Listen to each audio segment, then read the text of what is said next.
वो हमेशा के लिए टूट गई। क्यों टूटी? क्यों टूटी?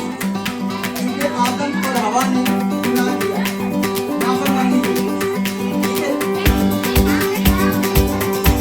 और आदम और हवा एक ऐसी जिंदगी गुजारने वाले लोग हैं, वो जानते ना भी,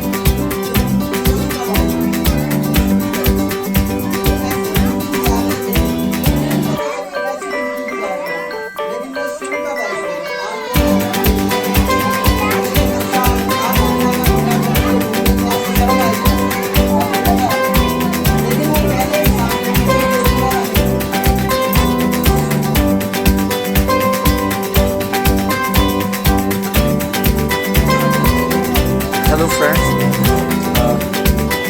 today is a windy weather over here.